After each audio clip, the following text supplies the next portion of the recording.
about them because they're precious. They've been great West Virginians, and we appreciate them. Yesterday in the state, we had 139 positive cases.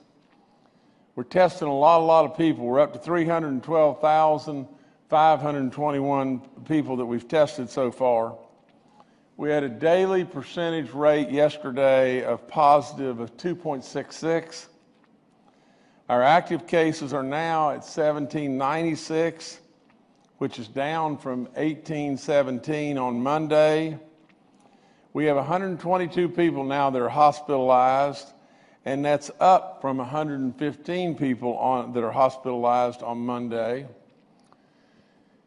And it doesn't take a rocket scientist to see that, while we're very, very concerned about these numbers and what's going on within our state, our numbers compared to the entirety of our nation are still phenomenally good.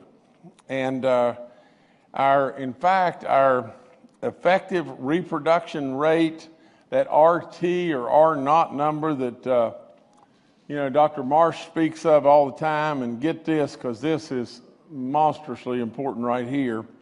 We're now at 0.92, which is the 8th best in the nation. So we're moving it and we're moving it and we moved it in the right way. Well, how have we done that? Well, the number one way we've done it is wearing our mask. When I made the wearing of the mask mandatory, a lot of people pushed back and a lot of people didn't like it and everything. Still, there's a lot of people that don't like it. I'm one of them, but it works. And we see it right here. It is working. Now, as I go further, I want to tell you just this. Right behind all that mask wearing, thing that happened from the standpoint of us getting out in front and saying, we want it to be mandatory now. What happened? CDC followed, the president followed, all kinds of people followed and said, wear your mask, make it mandatory. So really, at the end of the day, that's what we're doing. And it's getting better from that standpoint. We still hate, more than you'll ever know, losing great West Virginians. Now, as far as our school reopening plan, I've been working with the Department of Ed for months. Since school was called off earlier this year, the Department of Ed has been in communication constantly with our union leaders and our union teachers and everything. To say that this is anything but a long-term effort, no question, is a real insult. And it's not necessarily just an insult to me. It's an insult to all those people at the Department of Ed that do great work all the time, and especially all the county people, whether it be the school board members or the superintendents in the counties and everything that have been working their tail off on this, on our program that we released for a long time. I want to reemphasize that the safety of our children is the most important and of paramount importance beyond belief. And, from the standpoint of the safety of our teachers and service personnel, same thing, exact same thing. I'm willing to bet that as we go forward, that there won't be a place versus a Walmart or a grocery store or wherever it may be, there won't be a place that is absolutely more scrutinized and more safe than where our kids and our teachers and our service personnel will be. We've given tremendous flexibility, to our counties and everything for them to know what is the very best for their communities. We have done this with a scientific metric and everything, and we're continuing to work that way to where we'll be able to show you as we go forward, the metric will be completely transparent of how we're going to evaluate each and every county and do it in as fair a way as we possibly can to where we are, part, in school, part virtual or hybrid of that, whatever it may be. But it may very well be that the county reaches a certain level where we've got to go 100% virtual. Everybody is pivoting and working on just trying to figure out how to do exactly that. we have, in our plan, we have given great latitude and great choice to our parents. You know, I don't know of anyone that could know the kids better than the kids' parents and what they think is safe and what they think can be done. Now, along the way with this, don't think it just fell out of the sky, you know, that we come up with an idea how to spend $6 million and get this access to all these kids and everything and families. And don't think it just falls out of the sky from the standpoint of our tablets or whatever that we've got to get and everything to be able to make sure that everybody's got one and everything. All of that is a plan. Is it perfect? Well, of course it's not perfect. But is it perfect from the standpoint of the very best of our abilities with all of our experts and everything that we can do today? Yes, it is. And so as we go forward, I welcome your questions from the press and everything, and we'll talk some more about that. You know, from the standpoint of our Kids Connect program, which is the 1,000 points of light, the wireless internet that we're going to have, you know, at all the different points across the state. It'll be in all 55 counties. There'll be all the K through 12 schools will have it to where you can go to the parking lot there and do whatever and get on the internet. And there'll be 32 higher education institutions that will have it, 255 libraries, 31 state parks. So it's a big commitment. It's a big commitment in resources and effort to get it done, but we're going to get it done. And I think today we've got a map. Gosh, it looks like somebody's patterning a shotgun, to tell you the truth. But that's up, and you guys, you know, take advantage, look at it and everything, and it's all up on our website. From the standpoint of our churches in West Virginia, we now have 7 outbreaks reported in churches in 5 counties. That's Cabell, Grant, Logan, Mason, and Taylor counties. These outbreaks are accounting for 89 cases. I can't urge you enough. I can't tell you enough times and everything. Social distance, you know, personal hygiene, wash your hands, absolutely keep a pew in between you and the people in the church. Absolutely everybody needs to be wearing a mask at church, and I get it. You know, church is the foundation of every last one of us, and the most important maybe of all, and especially from the standpoint of our elderly community. Now, with all that being said, we can go to church and we can do it, but you've got to be safe and you've got to follow these guidelines. Now, the small business grants, I don't need to get into all the stuff about it. We have now awarded $7.6 million. You know, that's going up as with the counties and the cities, how it took a little while to get really rolling and everything. In excess of 2,000 applicants have sent in and everything. We want to keep pumping that money out just as fast as we possibly can. We have a veterans nursing home that has an individual that has tested positive. She was traveling and she has not been at the facility. She's a staff person and she has not been at the facility since July the 26th. That's really good. Once we were notified, all the people again ran to the fire. I thank the National Guard. I thank the DHHR. You know, yesterday afternoon, and the facility administrator, they all were working hard with the director of nursing all yesterday afternoon.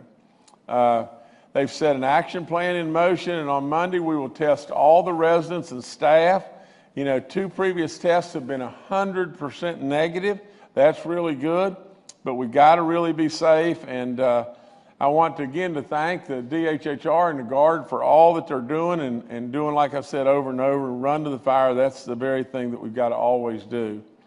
And I want to especially thank the Department of Veterans Assistance for continuing to protect and serve our veterans. How could there be anybody more important than our veterans? How much have they given and how little do they ask? And so we absolutely want to do everything in our power to make sure that we keep them safe. You know, across our nation, to be perfectly honest, across our nation, there is veterans nursing home after nursing home that's had catastrophic problems. We haven't. And we try in every way in the world to protect and prevent that from happening right here. And please keep this situation in your thoughts and prayers as well, because, you know, this is right where we could have a problem. And let's just hope and pray we don't. In Wood County, there's a confirmed COVID case. There was a confirmed case earlier this week at the Wood County Courthouse.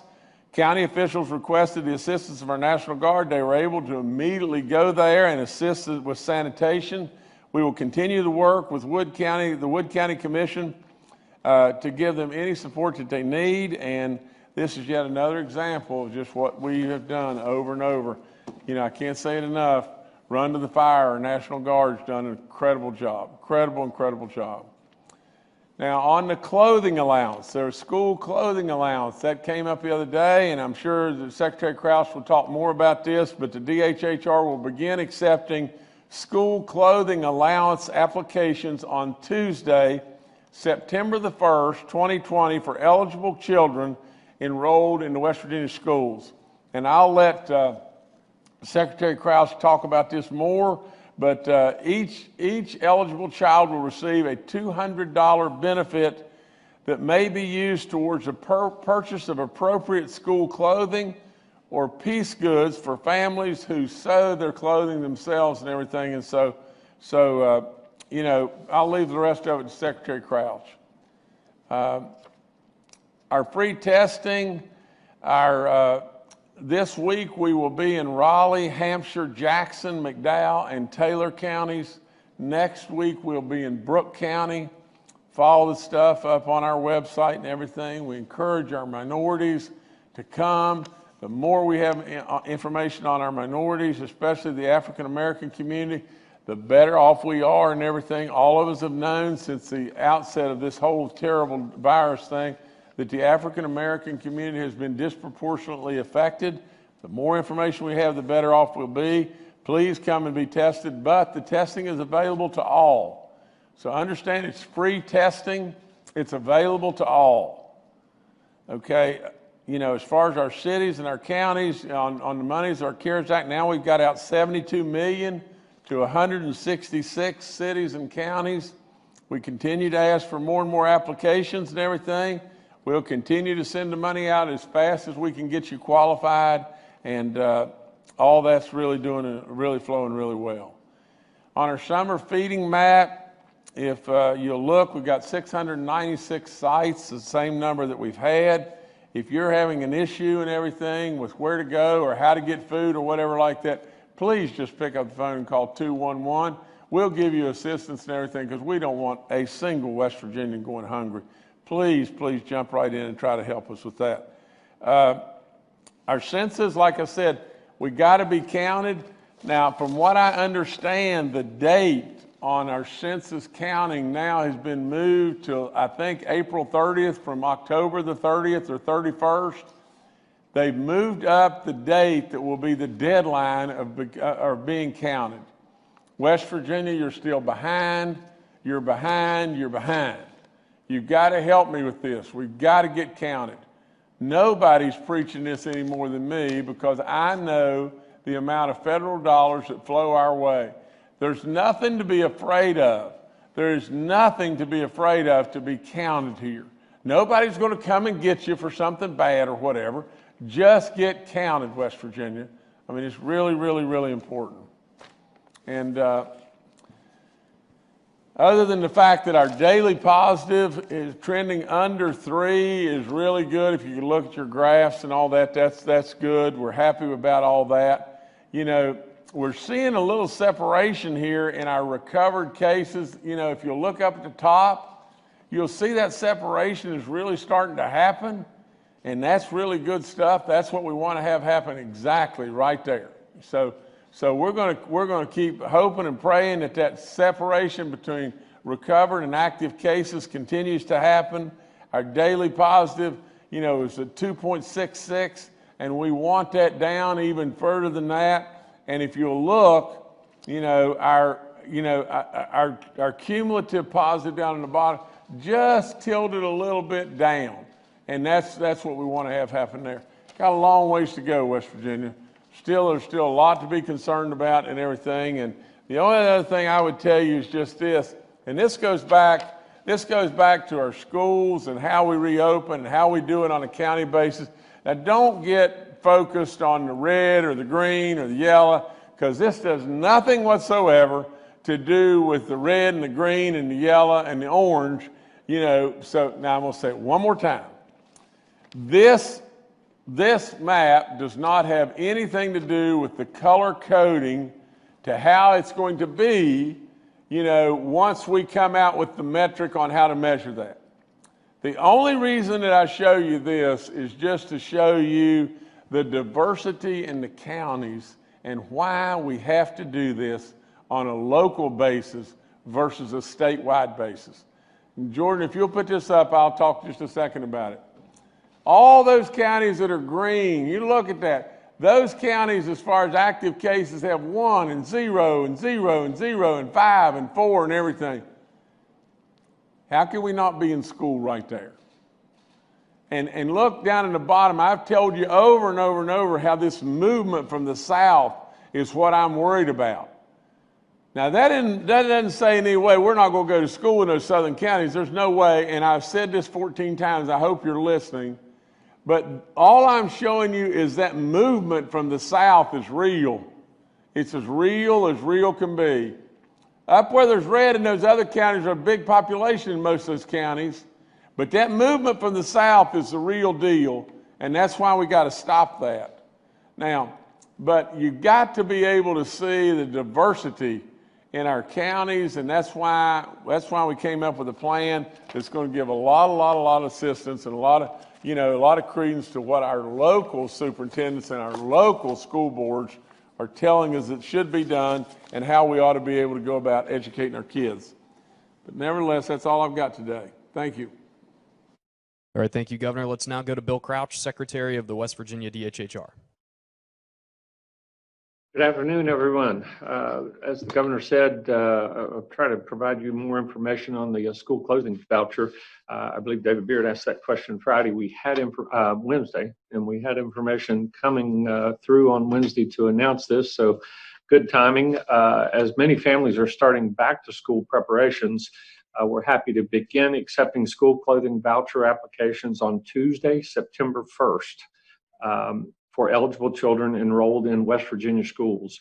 The delay provided us the ability to make changes to the system to allow families to shop online from the safety of their homes, which we hope is an advantage for those folks who are trying to isolate and stay safe. The school clothing allowance program recipients will receive either an electronic benefit transfer card or an EBT card, or a check in place of the traditional paper vouchers. This system upgrade, again, will allow both online transactions and increased choice of vendors when purchasing school clothing or piece goods. We have on the screen, we have additional information. The following will automatically receive school clothing allowance benefits for each school-aged child in the home by the end of August. Those are families with school-aged children currently receiving West Virginia Works cash assistance, those in foster care, or children aged 4 through 18 that receive SNAP are enrolled in school and under 100% of the federal poverty level. So again, if there are any questions on that, please go to the DHHR website. There will be information there for individuals to access.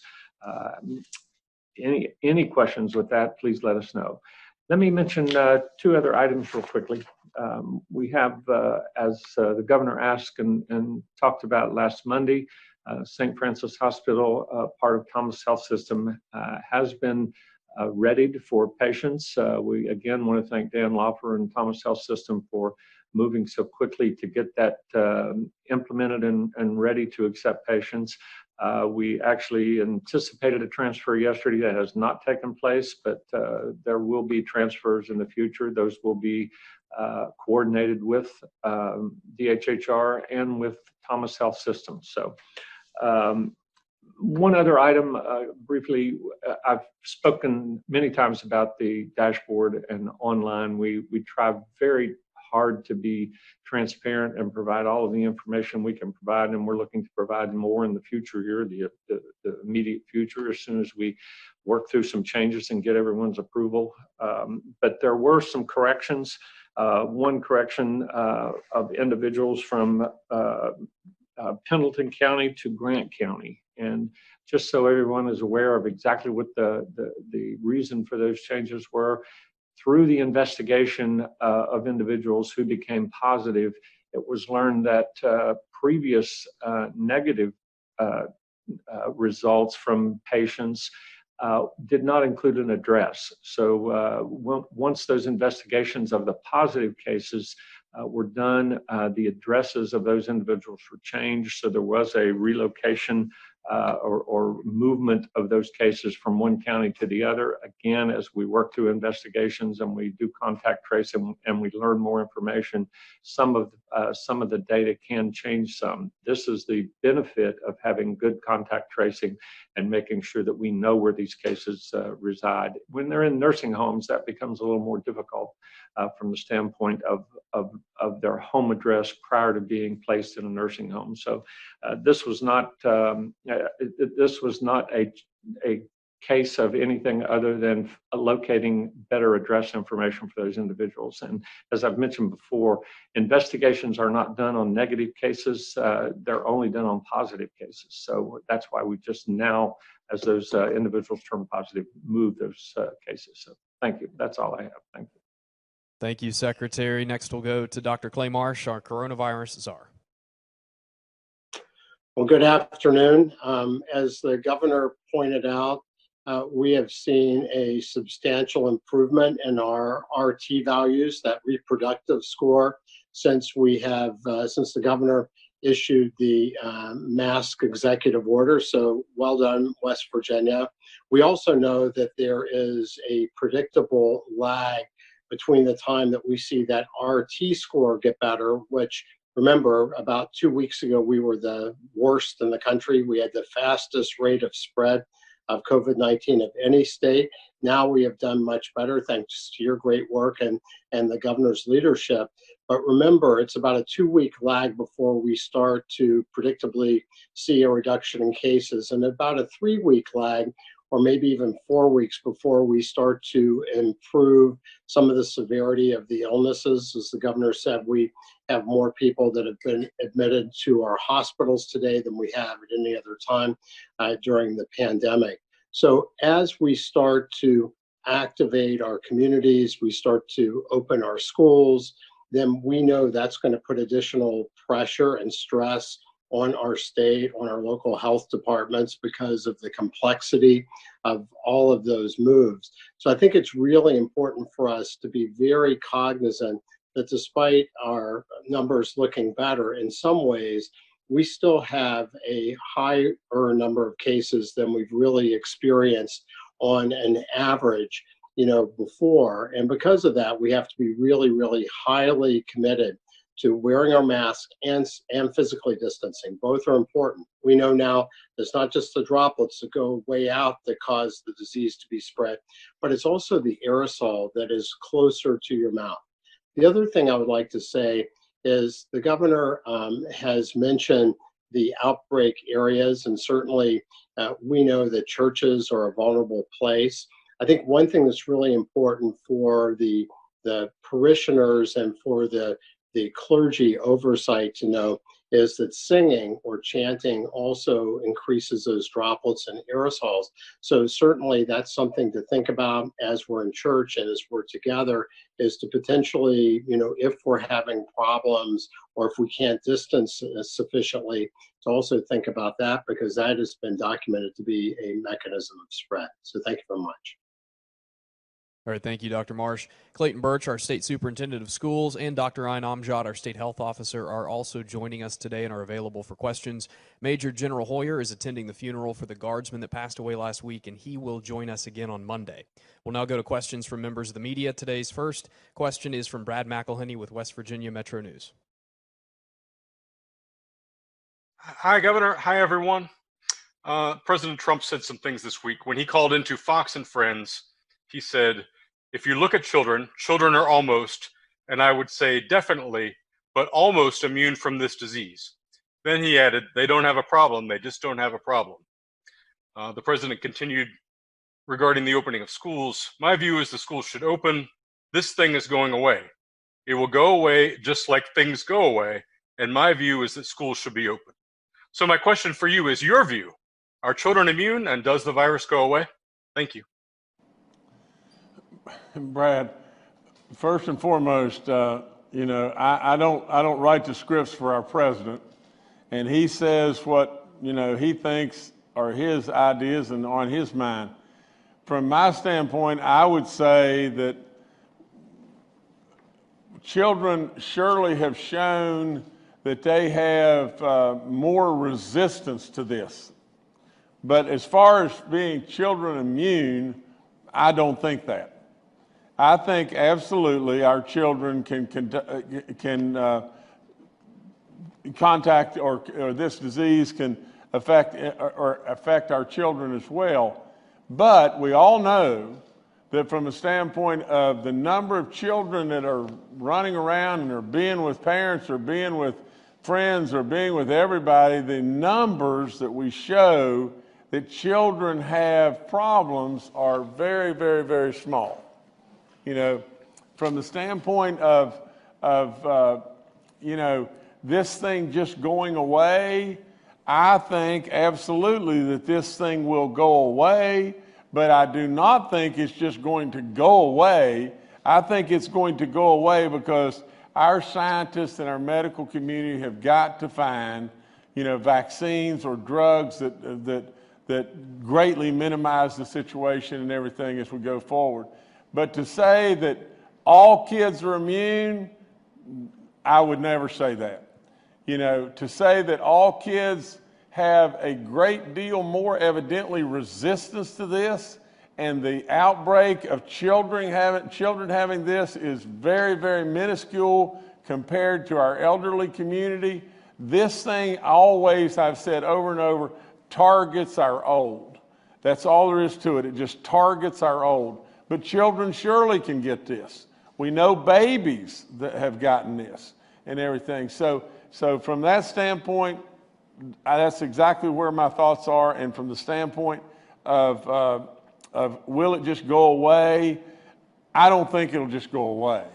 I absolutely believe that what we're dealing with here is a real live pandemic that is absolutely going to have to stay with us until we are able to get a vaccine, get drugs that'll make it go away. And the other thing we're going to have to do in the meantime is we're either going to have to just ball up in a corner, or we're going to have to learn how to live and deal with the risk as best we possibly can. All right, thank you, Brad. Next, we'll go to Kenny Bass with WCHS and Fox 11. Hi, Governor. This is Kenny Bass with Channel 8 and Fox 11. You've said that you wanted to keep the pandemic and COVID-19 as non-political as possible. When you've been criticized by Senator Manchin or by Commissioner Salango, you've accused them of playing politics and said that's inappropriate.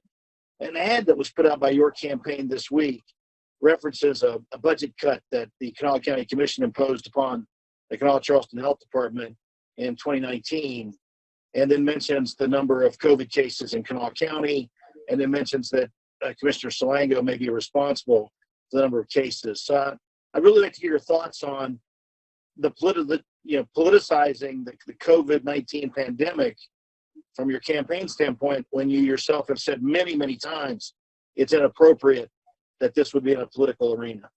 Thank you. Okay, Kenny, from my standpoint, here's exactly what I'd tell you. First and foremost, I've said it over and over, everybody, that I don't deal with my campaign. I don't go. I've never been to our campaign headquarters. I'm trying to deal with the pandemic from the standpoint of how we're dealing with everything that's going on every day. From the standpoint of that ad, I think that the primary emphasis to the ad is just one thing, and that is this: my opponent is young and tremendously inexperienced, and handling this kind of level of issues, it takes somebody that's been there, done that. I mean, for crying out loud, you know, I think that's the whole emphasis of the ad, but nevertheless, that's a campaign ad. It's a paid for campaign ad. I don't do that. I mean, you know, this is not the forum to be discussing that. You know, this is the forum to be discussing exactly what I discuss here every day. All right, next we'll go to Claudia Sessa with WVNS. Good afternoon, Governor Justice. Claudia Sessa, WVNS 59 News. We were contacted by the wife of an inmate at Southern Regional Jail who said there were issues with overcrowding and personnel not wearing masks. We also know there's an inmate who tested positive who is set to be released. How do you respond to these concerns? Okay, Secretary Crouch, I need you to help me a little bit right here. You know, if you could jump in, can you help me a little bit with this, sir? Sir, Governor, we do have one inmate that tested positive at Southern Regional Jail in Kanawha County. 34 others were exposed. These individuals are being isolated from others to the extent possible, and we are testing individuals today, the other individuals today, to try to ascertain whether we need to do more. So everything is being done according to the process, and the epidemiologists are looking at this. So that's really all I can respond to with regard to the question. All right, thank you, Claudia. Next, we'll go to Amanda Barron with WSAZ.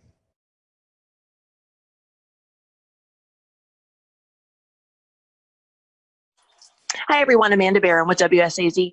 Governor, I want to talk. I know the news conference yesterday, they said that there were some communication issues with the governor's office when it came between the unions and their concerns. So I guess this question is for you and Superintendent Birch. Do you feel that the communication between everyone, as far as the unions are concerned, has been adequate? Oh, man. I wish, Amanda, you know, we hadn't asked this question, but, you know, from a standpoint of just, you know, in trying with all in us to keep as much the political out of this as we possibly can, but anybody and everybody knows that was just a political stunt yesterday, and I can say this, you know, and I say this with a very clear conscience. You know, from the day that I walked in the door, as far as my support for our teachers and our service personnel, you know, it's been as real could be. I said education should be our centerpiece.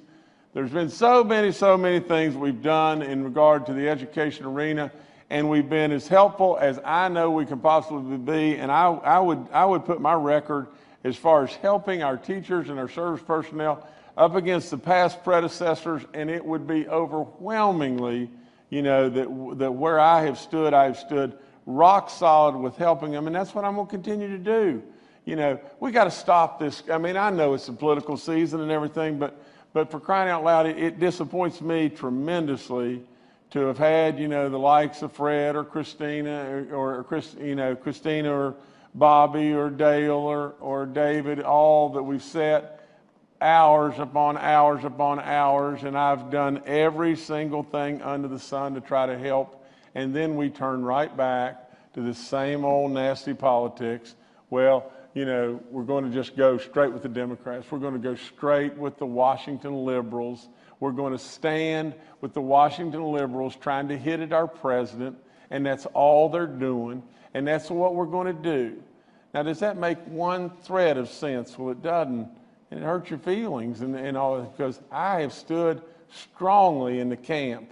And I have absolutely, and I'm going to continue to do so because I believe in our teachers, and I absolutely believe in the great work that our service personnel does. And from the standpoint of them being involved, you know, it is preposterous. It is totally preposterous to think that they have not been communicated with in every way. This is nothing but nasty, nasty politics. And Clayton, if you'd jump in, please, and follow up on this, because without any question, they've been in the loop all the way. Clayton, go. Thank you, Governor. And Amanda, I think I'll bring it back to the crux of your question, which is communication. I will try to stay as distance from the items from yesterday that I can, but I can tell you that you know, it is a shame because our counties are doing a great job. I remind everyone that I am a parent, so I get to see what happens out of here and how that translates down to the community. You know, there's a part of me that wants to reach out, and I want to thank Dale, and I want to thank Fred, and I want to thank Joe, because from day one, they've been with us. They have brought every single item of concern from teachers and service personnel and the parents and community to us as we built these guidance documents. I've made myself available as often as I can. I've never turned down any opportunity to talk to groups and whoever they may be. You know, and I just, you know, even yesterday, as a matter of fact, when it comes to communication, our board president, Miller Hall, says it best: communicate. There's never enough we can't communicate. So, you know, as a matter of fact, yesterday, the School Board Association, which is made up of our locally elected school board members, what a great meeting that was. They completely understood where we are. We continue to talk about the concerns, and we just continue to focus on safety. This map and metric that the governor and Secretary Crouch and Dr. Marsh are working on, it's another tool that's going to make sure that these local superintendents can make the best decisions they can. But I cannot, you know, stress enough that from March 13th, I can't find a group that has not had a voice in helping us put this together. All right, thank you, Amanda. Next, we'll go to Taylor Stuck with the Herald-Dispatch. Hey everyone, it's Taylor with the Herald-Dispatch. This is for the medical professionals. I saw this on a Facebook thread, and I thought it was a really good question. What's the importance of making sure that you sanitize and clean your cloth masks? Could you get sick if you don't make sure that you're taking care of that? Okay, Dr. Marsh or Dr. Amjad, this is you guys, not me. Maybe I'll start and then you can add in if that's okay. So that is a really good question. And what the recommendation is that every day after you finish wearing your cloth mask, you will wash it in soap and water and either air dry it or dry it on higher heat in the dryer. And the reason why you want to do that is, as you suggest, Taylor, that you want to make sure that the outside of the mask that might come into contact with other people is clean every day. And also you want to make sure that you don't have the opportunity to track anything that would be on the outside of the mask back to your face or your nose, your mouth, your eyes. So when you put your mask on and off, if you have to take it off during the day for any reason, you really want to use those ear loops to take them on and off. You never want to touch the front of the mask once you've been around other people. And if you need to put it back on with the ear loops.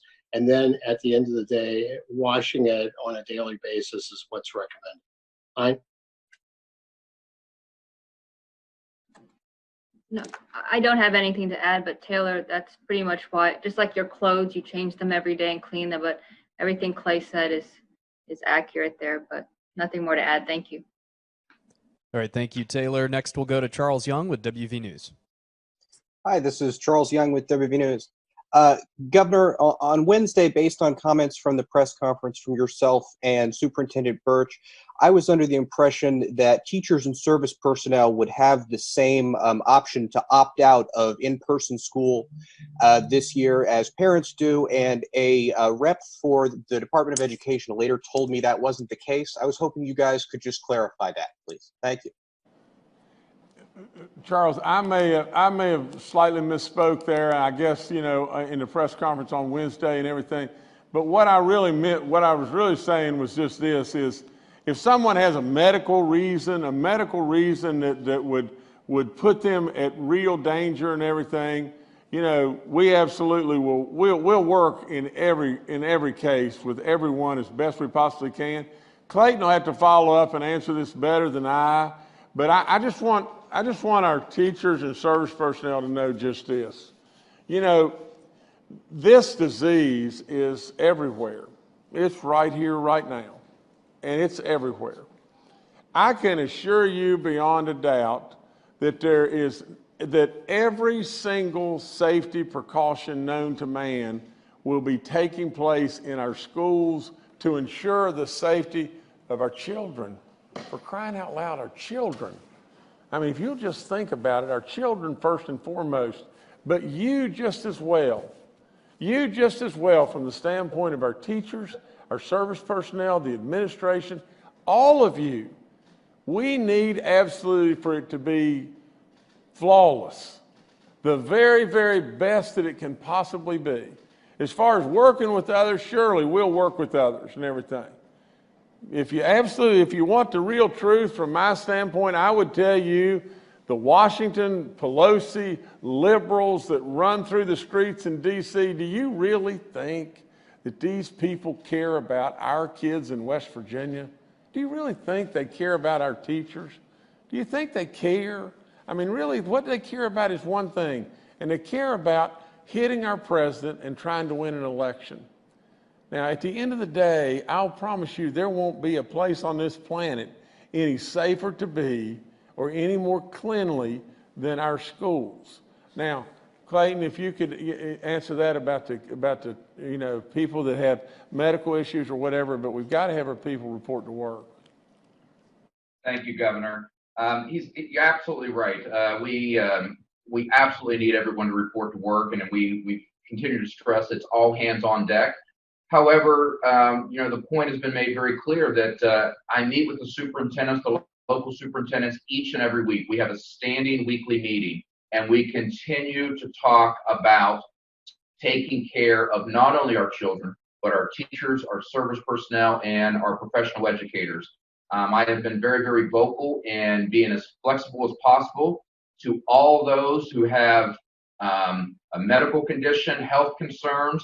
We have put out a lot of guidance. We're asking our superintendents and our principals to work with each and every one of those individuals that have any concerns and medical conditions. We all have a role to contribute to our children, and we want to make sure, and I promised I would not use her name, but we have a teacher that is a wonderful, wonderful teacher and dear friend of mine in Cabell County, and she does and is struggling with a health concern, but she wants to contribute. She wants to be that one caring adult, and we're going to find a way for her to continue to be engaged, and we cannot lose that kind of effect we have on our children. All right, thank you, Charles. Next, we'll go to Mark Curtis with Next Star Media.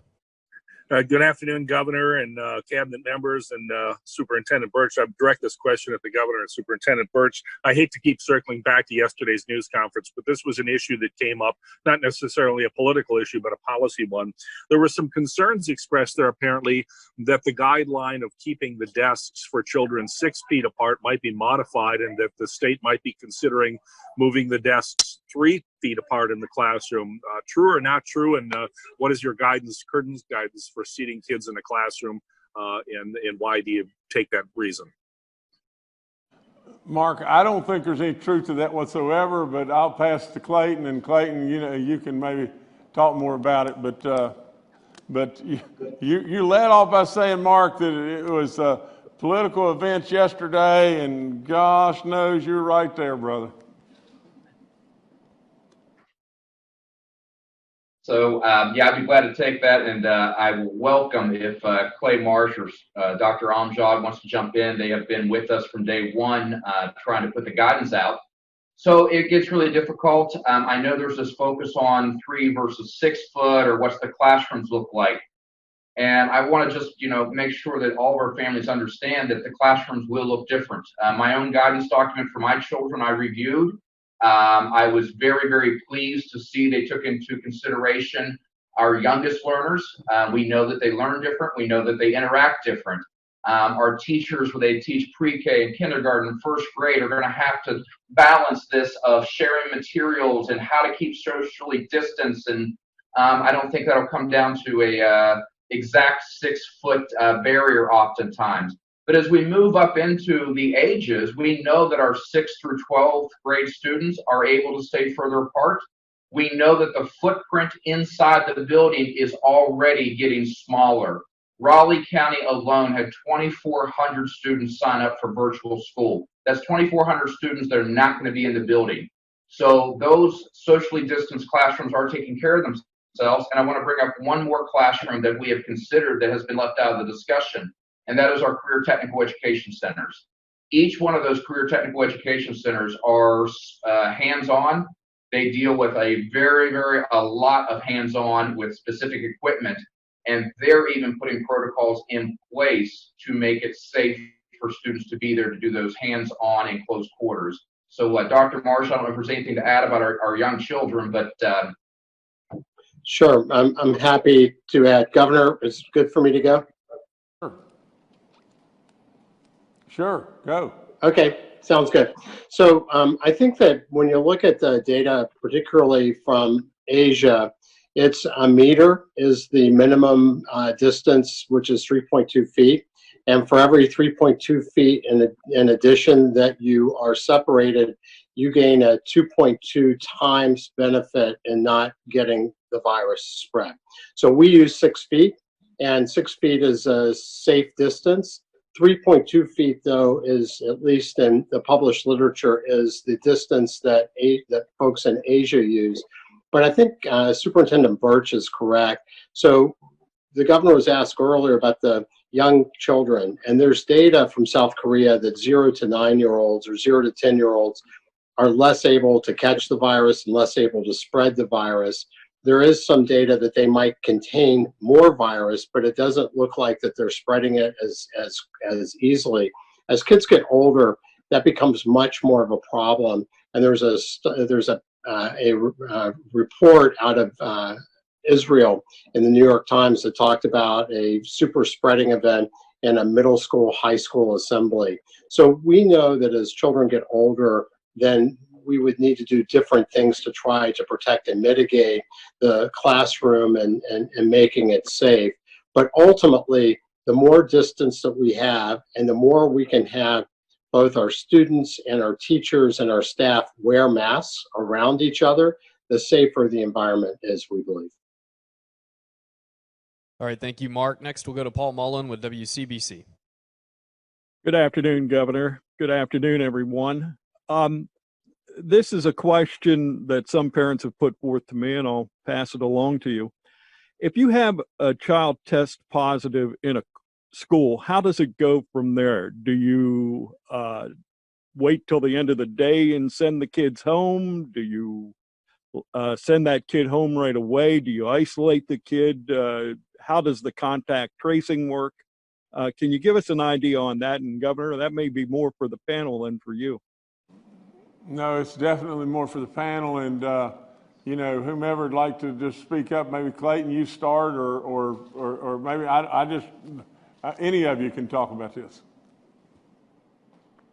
I will only mention briefly, and I'll turn it over to our health experts, that they have absolutely, all three of them that are on the panel today have been so helpful in not only our guidelines we're putting together, the science behind it. So we are leaning on poor Dr. Amjad. You know, she joined the team, and I think this might have been one of the first questions I posed to her was, please help us. We need to make sure we have a consistent way of tackling this protocol of a suspected or diagnosed case. So I don't know which one of the three want to jump in first, but this is definitely for them. Paul, I'll go first. So if a child is in the classroom and they're diagnosed with COVID, of course, we want to make sure all the children have their masks on and are safe. The parent will be notified right away. The local health department will be notified. And the idea is if the child is in the classroom, we want to take the child out of the classroom. If it's in the middle of the day, we would have the teacher or the principal take the child out of the classroom right away to the parent. We do not want the parent to come into the classroom. But first and foremost, we want all the children to be safe, have their masks on, the teacher. And then as far as contact tracing, the local health department would take part of that. The children in the classroom will be taken care of, the teacher, the personnel.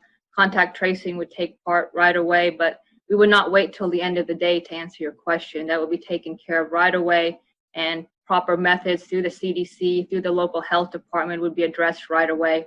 And I'll see if Clay has anything to add to that. But now, I think that the only issue that we've talked about before is this principle of cohorting and making sure that you're keeping people in the same place. So, for instance, having assigned seats so that you know where everybody's sitting, and putting people at, you know, consistent locations, or if children are younger, trying to have little pods of children who are together and stay together and don't intermix is really important from this particular challenge, which is if a child is found to be COVID positive, how do you then start to deal with the rest of the classroom, the rest of the school? And the more segregated you can make the classroom and the pods of children that are together, or where children sit, then you have a much easier time in trying to identify who is 6 feet or less away from that child, masks and et cetera, as Dr. Amjad said. But I think that what we will see, whether it's in the K through 12 or higher ed, is that there will be a logistic challenge that we will deal with, which is how to identify and then quarantine the children or the people that have been exposed, and then test those folks so then we can know who actually has been infected and who hasn't. But remember, lastly, that, and this is data from China as I remember it, so if you look at household spread of COVID-19 from an infected family member, the data, as I remember, says it's about a 14.3% likelihood that an infected family member will infect other family members. And if you look at an address, it's about 17%. So it's a relatively lower rate of transmission than you might think, and masks make it even better, which is the reason why we're really advocating wearing masks and doing appropriate physical distancing. But we will be very conservative in making sure that we are protecting the folks in the classroom and identifying aggressively, running to the fire, as the governor said, the children that might be exposed, or teachers or anybody else, because we want to make sure that we are offering safety to everybody involved. All right, thank you, Paul. Next, we'll go to Emily Allen with West Virginia Public Broadcasting. Hi, this is Emily Allen with West Virginia Public Broadcasting. My question would be for the medical part of the panel. I know there are outbreaks all over the state still, but in southern West Virginia, why do we think, what do you think is the reason, or what's happening behind those outbreaks? And do we know how that reproductive rate or the R0 score differs in the southern part of the state compared to the rest of the state, or if there are any specific problem areas still? Let me lead off, and if we would just listen a whole bunch, there's one place that we can absolutely identify that is causing a real live problem in southern West Virginia, that southern West Virginians love beyond belief. I'm probably one of them in the past, but think about it. It's Myrtle Beach. That's where a lot of the problem has come from and everything. But as that migrates, it's also coming from the standpoint that states, the southern states, have had an outbreak beyond belief, and it is migrating our way. But anyway, if one of our other panel could jump in, I have told you over and over that Myrtle Beach is an issue. It's a problem. It started off when we started making announcements, I guess, weeks ago about Preston County. I think it was Preston County where we had the problems in the beginning. Governor, this is Bill Crouch. Let me jump in for a second. I actually happened to be in Mingo County and Logan County yesterday. And I told Clay and some others, I had my eyes opened a little bit in terms of these outbreaks. I want to give Logan County Health Department and the folks down there huge kudos for what they're doing in terms of contact tracing and finding out where these cases come from. They actually have whiteboards all around the room with names of individuals who are positive and the contacts of those individuals and the status of those individuals. It is very impressive. in talking to them and other folks down there, these cases are coming exactly where you're saying, Governor. These cases are coming from West Virginians who are traveling out of West Virginia and who are going to Myrtle Beach and other areas, but it seems primarily Myrtle Beach, and bringing the disease back with them. So we are seeing a huge outbreak in southern West Virginia that is of our own doing. It is of our own doing. Changing behavior is so difficult, but individuals who, all of us who go out of state, who go out of our homes, need to wear masks to protect ourselves and our families. Another thing that was just truly eye-opening on this information or on these boards is how many family members of the same family are infected. Clay talked about that percentage being relatively low, 14% to 14.2%. It's still higher than other individuals because there's contact daily, and I'm sure depending upon the number of people in the home and the type of contact, that number can go higher. Clearly, the family outbreaks in Logan County are high. There are a lot of families with multiple members of the family who are positive. So again, the governor is absolutely on point here that individuals who go out of state and who go to Myrtle Beach need to protect themselves while they're there. They need to protect themselves and their families when they come back to West Virginia. I'm sure if anybody else wants to add to that. And if I can just add one more thing, Bill, because I think that's really important. So we also know that there are a few people that can spread to many others that we have sort of termed super spreaders. And we don't know who those people are. So in these kind of situations, those people might spread at a much higher rate. So that's also the reason why if people do visit places that have high amounts of virus, that they very well might decide themselves to quarantine themselves when they get back and get tested to make sure they're not one of the people who could be infected and infect other people.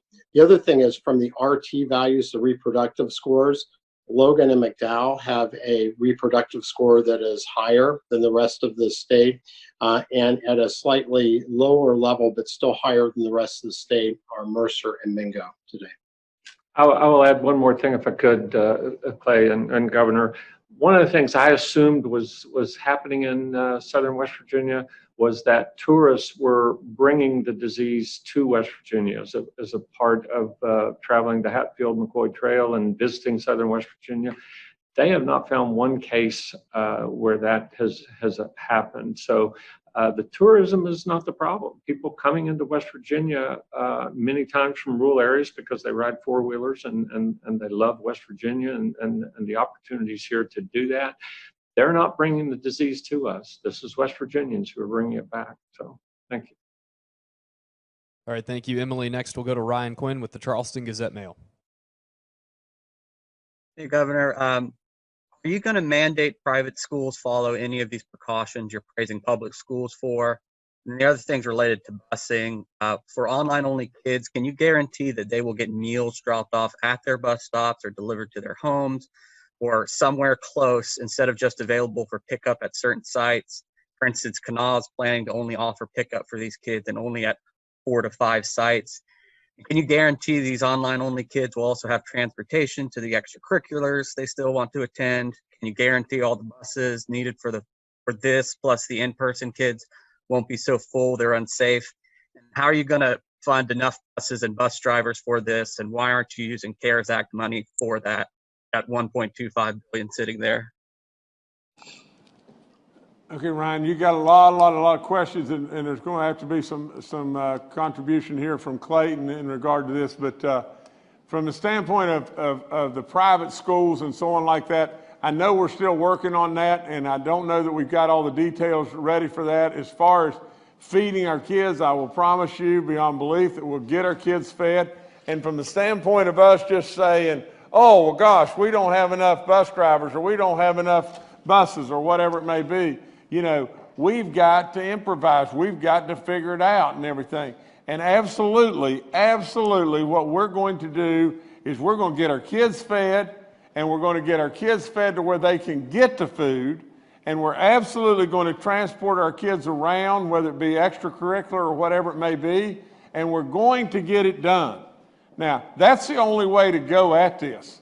If you go at this any other way, and you go at this, what you get into, Ryan, is just this. You get into Clark Griswold working his tail off out there in the cold trying to get his lights going, and finally you get the lights going and his dad turns to him and says, Clark, on the third line, those aren't twinkling or something like that. Well, for crying out loud, what we're trying to do in this whole thing is we're trying to take care of our kids, educate our kids. We're trying to get all the lights on. We're absolutely trying with all in us, with all the resources we have, and pouring more and more resources into it to make it all a reality and everything. And we have the dollars to be able to do it, and we're going to absolutely expect great success out of our counties and everything.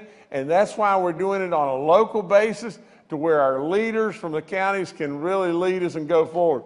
But Clayton, you can jump in and it is a monumental task and an effort that our Department of Ed people are doing. They're doing phenomenal work, and we expect the same great work out of our teachers and service personnel. And you know what? They're going to deliver. I know they're going to deliver. I'm with them all the time, and I know just how good they are and everything. But sure, there's a line that's twinkling that we're going to have to do something about. But we got to get the lights on first and foremost. Okay, well, Governor, thank you. And Ryan, to a few of your questions, I'll break them down as best I can. Since Wednesday's press conference, first and foremost, I have already reached out. We have a process in place to assist our private schools. We've been in contact with them. We already knew the full list of who needed what. So that process has actually already started. Secondly, as to the issues you're stating about a guarantee of feeding or transportation, I met immediately after Wednesday's press conference. We had a meeting with all 55 superintendents. They understand the challenge, and I think it comes back to what the governor stated. The goal is to take care of each one of these children. So I have to believe that every one of those 55 county superintendents, they're going to work to make sure that nobody goes hungry. They're going to make sure everybody gets fed. We have superintendents that are actually beginning to work with families to find out who needs that assistance. And finally to money, I have watched a little bit of the criticism of CARES funding not being available for the education system. That is absolutely false and not true. We are pushing right around $200 million of investment of CARES funding into the education system. And just today, I have a group that's working on additional funds to fill any gaps that a county feels it has on social, emotional, mental health, on anything additional with technology, which includes devices, laptops, access, on top of the 1,000 points that the governor has mentioned, and then also achievement. So between USDA feeding children, CARES dollars, and any additional dollars we've had to request, we are now up over $200 million invested, and we will continue to ask for anything we feel we need to ask for to fill those gaps. All right, thank you, Ryan. Next, we'll go to Annie Moore with WVVA. Good afternoon, Governor. With the rise in cases among staff members at Southern Regional Jail this week, has any consideration been given to testing inmates before they go to court hearings or back out into the community? Okay, Secretary Crouch, you're going to have to do this one. Yes, sir, Governor. I'll have to get you an answer on that. We have had discussions on that in the past with regard to any transfers of inmates leaving the facility or being transferred to another facility or being discharged into the community. That's a little different question than we've discussed. So let me get an answer for you, and we'll get back to you on that.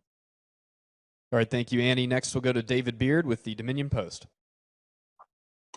Hi, this is a what-if question, and I hope it's not too political, more practical. But if you get continued pushback from teachers about coming to the buildings, and you get a lot that don't want to come, can the counties overrule that and require them to come back to work? Or are they developing plans if they get a large number of teachers who won't come to the buildings? Thanks. David, let me lead off, and then I'm going to have to defer to Clayton. So Clayton, you're going to have to answer this more than anything. But let me just say that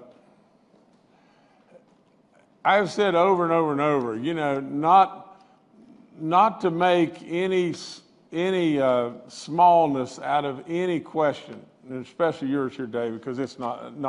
I'm not referring to that at all. We've got to realize that we're in a pandemic and we got to get the big stuff right.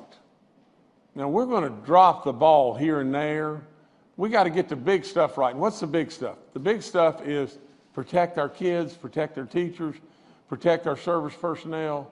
The big stuff is to assure that we're okay through this.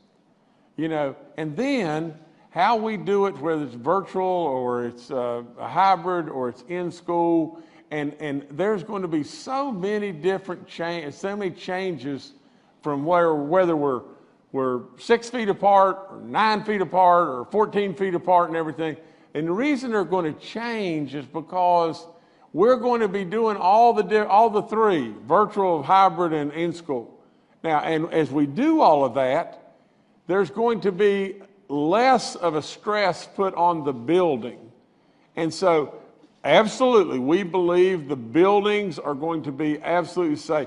We believe that we can take care of our children and our teachers and our service personnel and be safe. I hope and pray to goodness that we all realize that when we were going through the worst of times, in the very, very beginning, let's just think just 1 second about this as we step back. What about the grocery worker that was in the grocery store and he was checking you, he or she was checking you out and you know, or stocking shelves, and the grocery store was full of people, and yet they came, didn't they? And our people are good people, good people. Our teachers and service personnel are absolutely the best, and I want to stand with them, and I want them absolutely to know that we're going to make things safe. Now, you know, if we get in a situation where people don't want to come to work and everything, you know, we'll address all that. And we'll address it in the way that is absolutely proper. But I really hope and pray that our people are going to absolutely respond and step up for the love of these kids and the love of themselves and their families. And we're going to be safe and we're going to move forward. And I hope and pray we aren't going to have these situations in West Virginia. But Clayton, if you could take over from there and answer that, please. Sure, absolutely, Governor. So I think first and foremost, what we've talked about here today is creating a process to where we want to ensure it is safe. We've talked about those that have health conditions having to be flexible. We've talked about the footprint in the building being lower, the stress in the building being lower. We've talked about keeping children in their congregate kind of core groups if we can, especially our young learners. We talked about the number of options we have that's actually going to end up providing options for our teachers. But I have had folks ask me the same question about what if, and I know that's a doomsday what if, but I've not ever felt that what if is actually anything serious, and here's why. I am not one that subscribes to social media. I don't think you'll ever find me on social media. I don't really buy into the extremes. Instead, I like talking to people. And the groups of teachers I've spoke to, both of our two major unions in the state, doing town halls, talking to teachers in the local districts, talking to teachers right here in Kanawha County, including we talked as a group not long ago about a principal here in Kanawha County. And what I'm hearing is exactly that. They want to get back to work. They want to take care of their children. Of course, they want to make sure that it's safe. And I think that, again, these processes we're putting in place for coming back and the re-entry and the target for September 8th, and you layer that with an alert system that DHHR and Dr. Marsh are putting together for knowing what the community looks like, that it's safe for all. It's just layer after layer after layer of us being overly cautious before we do pull this trigger. But again, the majority of teachers I'm talking to are absolutely anxious to get back and support our children. So if there is a situation that happens, I agree with the governor, we will deal with it, but I would be quite surprised. Our educators are just way too dedicated to our children. All right, thank you, David. Our last question today is from Sean Stinson with the Pendleton Times. Yes, Sean Stinson with the Pendleton Times. This question is for you, Governor Justice, as well as Secretary Crouch. I wanted to double back to your comments earlier, Secretary Crouch, about the incorrect numbers for Grant and Pendleton County that were finally corrected this morning. Actually, the incorrect numbers in Pendleton County started back on July 29th when there were 6 cases reported on the dashboard that actually were not our cases in Pendleton County, according to our health department officials. They attempted to get this information corrected, and then yesterday, the dashboard popped up another 16 cases that ultimately were assigned to Grant County. So to both of you, I was curious, how are we going to move forward and not have incorrect information on the dashboard when you look at a place like Pendleton County, where all of a sudden 16 cases have caused some panic and some concern with the citizens here? Thank you. Is it Sean? Is that correct? Okay. Let me start by just saying this, Sean. From my standpoint, and I'm not shirking any of my responsibilities here, but from my standpoint, I will promise you, exactly how I heard of this situation was it came to me from a text from Lisa Amorosa. And as soon, the very second that I heard about it, I went right into action and everything and told our people, called our people and said, go do this, this, this, and everything. And Bill can better describe all the stuff that's gone on there. I don't know all the intricacies of every little thing that's happened there, but from the standpoint of Shirley running to that fire and doing exactly the right stuff and everything, I've tried to do exactly that. But Bill, if you could jump in there, please. Yes, sir, Governor. And the governor did direct us to dig into that as quickly as possible. The issue actually, Sean, went back to April. There were testing, and this was part of the governor's mandate, his order on April 17th, that we test every nursing home patient and every employee. During that period, as you recall, I believe we tested 22,000 individuals. And as I stated earlier, negative cases are not investigated just simply because of time at this point. Those aren't the cases we're worried about in terms of community spread, and they're not the cases we worry about in terms of making sure that other individuals are isolated or self-quarantined. So there were actually records in April that on negative patients, some of the same patients that just tested positive that had an incorrect address or had no address. And we still have problems with information we get through drive-through lanes and through other testing vehicles out there that has incorrect information. We have unknown on a lot of our reports because some individuals do not want to provide us information, even addresses. We may just get a cell phone number to contact someone. So we're always going to have situations where these data are not totally in line, but we work to correct those as those imperfections in the data or inaccuracies in the data are pointed out to us. So the ones you're referring to, there were actually a couple of situations there where we had information that was incorrect or not on the patient's record.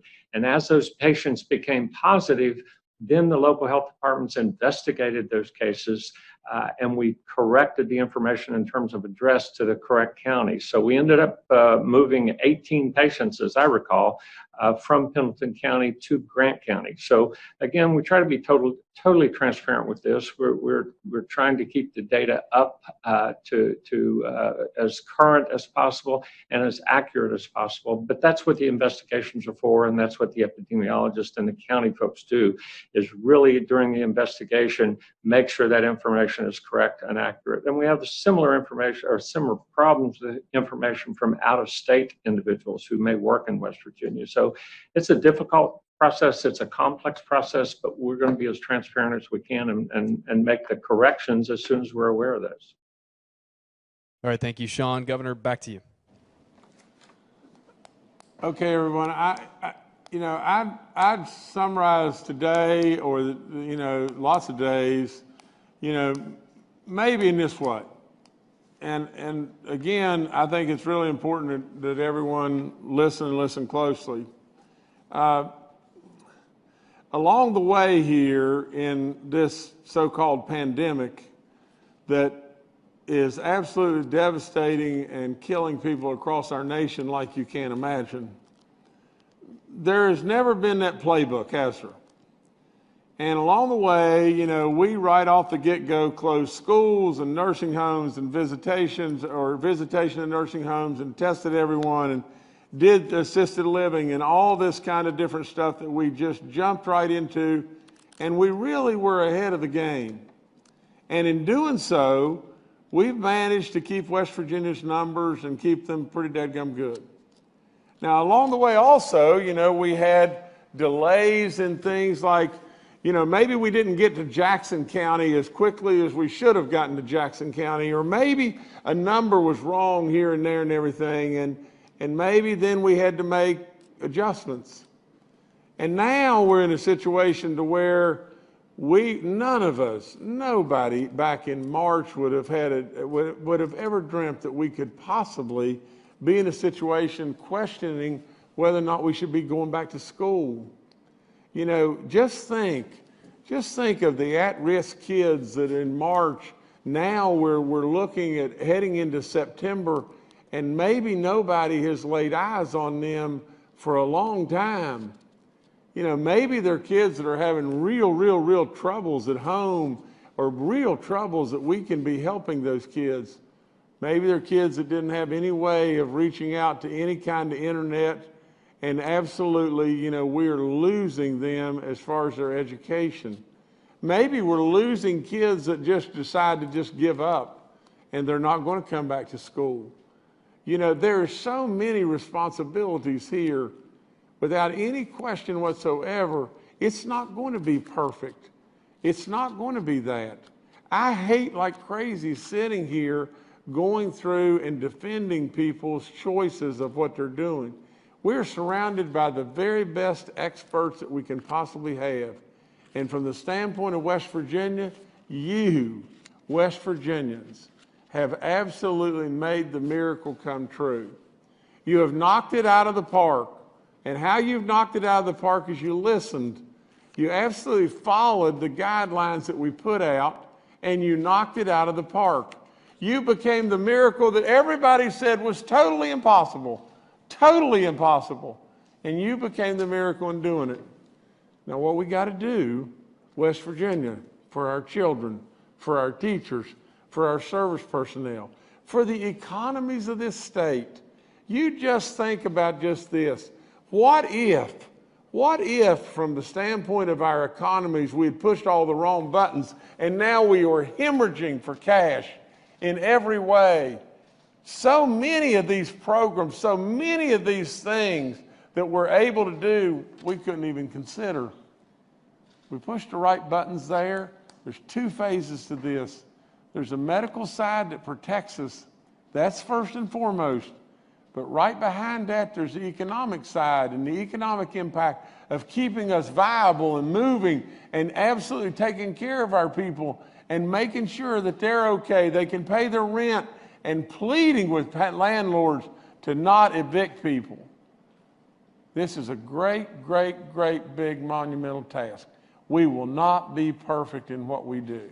Only God above can pull that off. We will not be anything close to perfect in what we do. But absolutely, we're surrounded by the best experts that are going to do the very best jobs that they possibly can, and they're going to do that to protect us all. Kids, teachers, service personnel, all of us. And I thank everybody that is behind this effort, and we're going to get it done. And this day will pass at some point in time, and I think it will pass with that vaccine or that drug that makes it go away. But nevertheless, in the meantime, we're going to have to learn to live with it and live with it and evaluate and manage the risk as best we possibly can. Thank you all so much, and keep doing it, West Virginia. We're going to get through this.